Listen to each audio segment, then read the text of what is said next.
আজকাল অনেক ক্ষেত্রে দেখা যায় কারোর মৃত্যুর সময় তিনি হয়তো ওসিয়ত করে যান যে আমাকে তোমরা আমার এই বসত বাড়ির এক কোণায় জায়গা দিবে, অর্থাৎ সেখানে আমাকে কবর দিবে, অথবা বিশেষ কোনো জায়গায় এরকম কবর দেওয়ার প্রথা এবং প্রচলন আমরা অনেক সময় দেখতে পাই।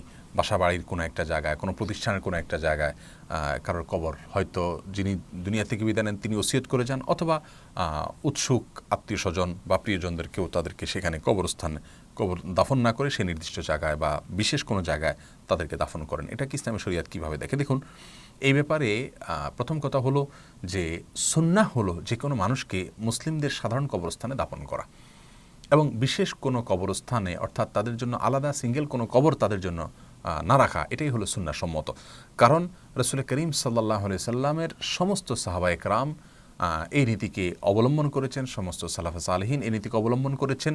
অর্থাৎ সাধারণ আম মানুষের যে কোনো কবরস্থান সেখানেই সবাইকে কবর দেওয়া হতো।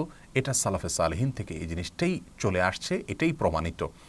ব্যক্তিগত কোনো কবরের কোনো ধারণা ইসলামে শুরুর যুগে ছিল না, সালাফে সালেহিনের যুগে ছিল না। এটা আমাদের সমাজে এসে দেখা দিয়েছে। রাসূল করিম সাল্লাল্লাহু আলাইহি সাল্লামের যে বিশেষ কবর, যেটা সাধারণ কবরস্থানের বাইরে, তার সাথে তার দুই খলিফা রয়েছেন। এই প্রসঙ্গে বুখারীর বর্ণনা আসছে, আম্মা জান আয়েশা রাদিয়াল্লাহু তাআলা আনহা বলেছেন, ইন্নামা ফাইলা, এটা কেন করা হয়েছে? লি আল্লাহ ইউখাযা কবরুহু মসজিদা, যাতে করে নবী সাল্লাল্লাহু আলাইহি ওয়াসাল্লামের কবরকে কেউ সিজদার জায়গা না বানায়, সেটাকে নিরাপদ করবার জন্য পৃথক করা হয়েছে। তাছাড়া এটা আম্বিয়া আলাইহিস সালামের বৈশিষ্ট্য যে তারা যেখানে মৃত্যুবরণ করেন ওই জায়গাতে তাদেরকে দাফন করা, এটা এক্সেপশন। কিন্তু এর বাইরে সাধারণত মানুষের মৃত্যুর পরে সাধারণ আম কবরস্থানে তাদেরকে দাফন করতে হয়। অনেকগুলো কারণ আছে।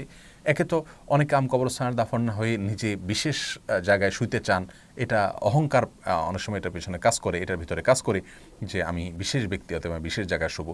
আবার অনেকে আছেন মনে করেন যে পরিবারের লোকেরা সারাদিন তার জন্য দোয়া করবেন, ভালো উদ্দেশ্যে হয়তো করেন, কিন্তু হয় হিতে বিপরীত। কারণ কবরের যে একটা সাধারণ সম্মান মর্যাদা সেটা রক্ষা করা সম্ভব হয় না এভাবে আলাদা আলাদা কবর হলে।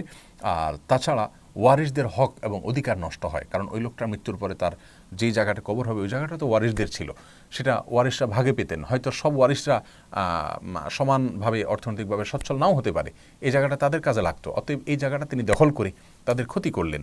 এ সমস্ত নানা কারণে উলামায়ে ইকরাম বলে থাকেন, এবং বেশিরভাগ উলামায়ে ইকরামের মতই হলো যে বিশেষ কোনো কবর, পারিবারিক কবর বলে অথবা নিজের বাসা বাড়িতে নিজের বাড়ির কোণে কবর বলে যে একটা কালচার প্রচলিত আছে, এটা সঠিক নয়। বরং মানুষের মৃত্যুর পরে সাধারণ মানুষের সাথে কবরস্থানে শোয়া উচিত, কারণ সেখানে অনেক লোক কবরস্থান যখন জিয়ারত করতে আসবে সকলের জন্য তিনি দোয়া করবেন, সে দোয়া তিনিও পাবেন ইনশাআল্লাহ বিইذনিল্লাহ। আর এটাই সুন্নাহ সম্মত। নিজস্ব বা পারিবারিক কবরস্থানের যে ধারণা, এটা সুন্নাহ বিরোধী ধারণা, এটা থেকে আমাদের বেরিয়ে আসা উচিত।